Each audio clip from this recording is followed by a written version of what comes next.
Good afternoon guys, gagawa tayo ng sumang balinghoy. Ano nagyaya, ano na ako, kukudkod na, yadyad, tawag sa ano.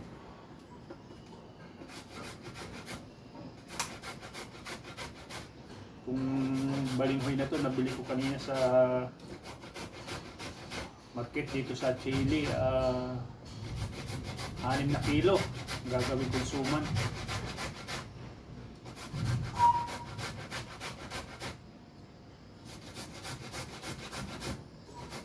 Habang nagyayadyad, ako'y nagkakape kasi malamig, maginaw.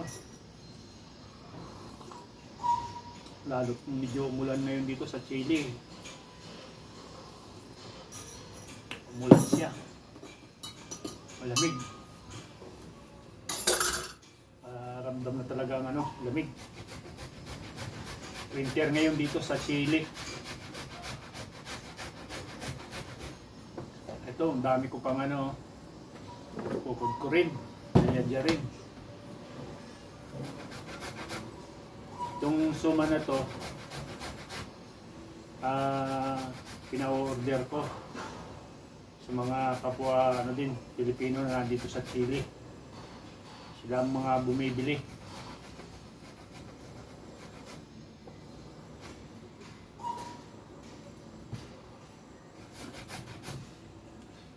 Tapos nito, pipigain pa natin to. Hindi naman yung pigang-piga kasi pangit din naman pag yung sobrang piga nito dahil mawawala yung katas.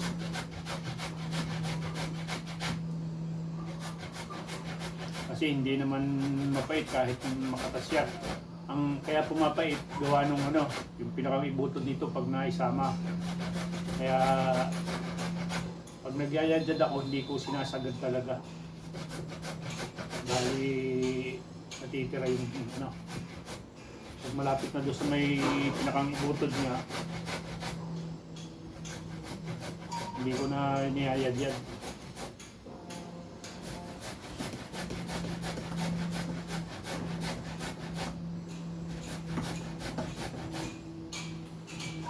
Habang wala pang nakukuhang regular na trabaho, ganito ang ginagawa ko mga guys. Gagawa ng mga kakanin, biko, yan, gumagawa din ako ng biko, ubi, halaya, yan, binibinta ko rin yan.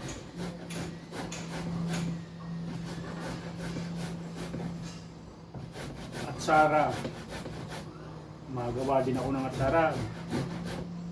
Kaya lang, medyo may kamahalan dito talaga ng ano, papaya, pero mahal man ang bili, mahal din naman ang benta.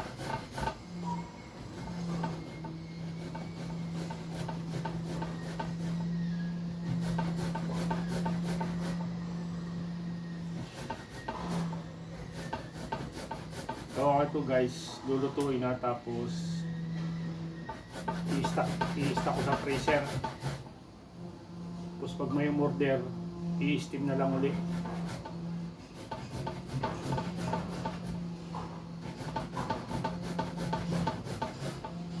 Para pag may biglang order, ano na siya, may ginawa na. Init na lang.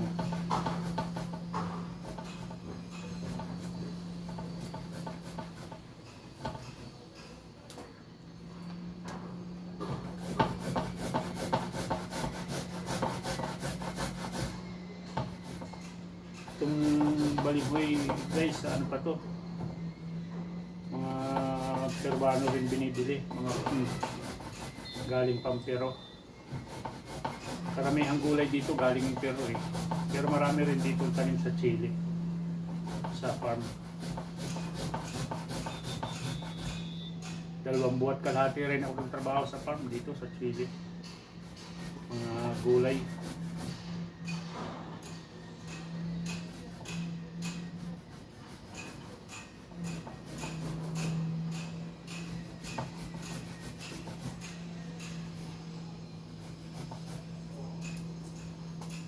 Kape tayo habang ano, kasi malamig.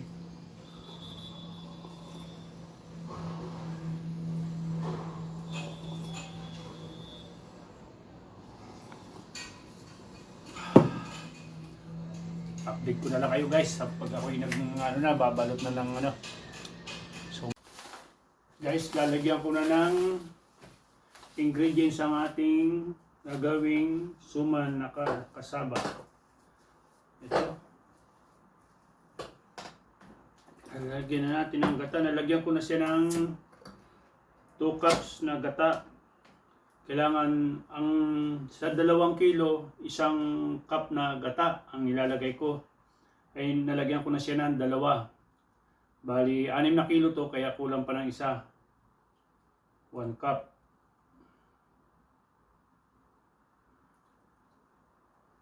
Yan.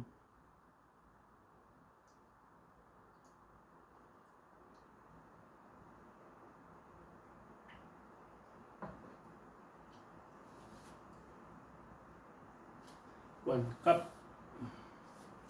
Nilagyan ko na rin siya ng 3 cups na asukal. Sa 2 kilos, 1 cup na asukal din ang nilalagay. Ayan guys, imimix lang natin para ma-absorb lahat yung kanyang ingredients. Pag na-absorb na, halong-halo na, saka natin ibabalot. Update ko na lang kayo guys sa ating guys, yan natin pagbabalutan na dahon ng saging. Ayan, natimpla na natin. Magbabalot na tayo. Guys, malapit na tayo matapos ng pagsuman.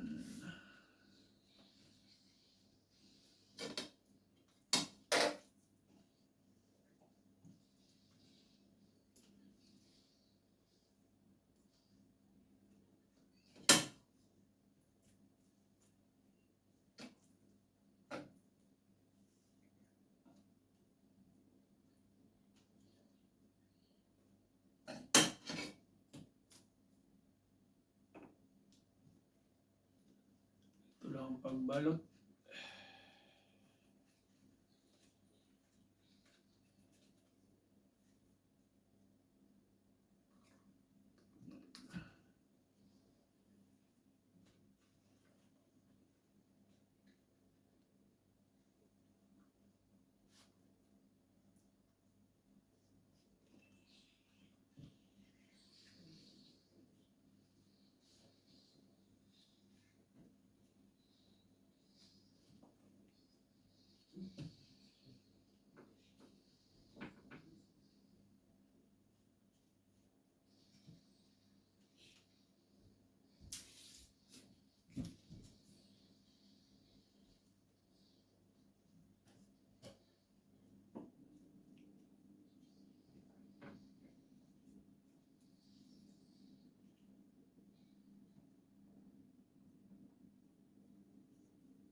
Yan, luto na guys ang ating suman. Yan. Sarap to. Nakagawa ako ng sa halagang 55 mil ang CLP dito.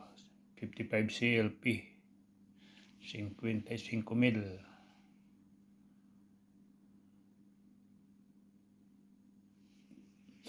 Tumubo ako ng 35 CLP. Yan ang ating ano dito. Tubo.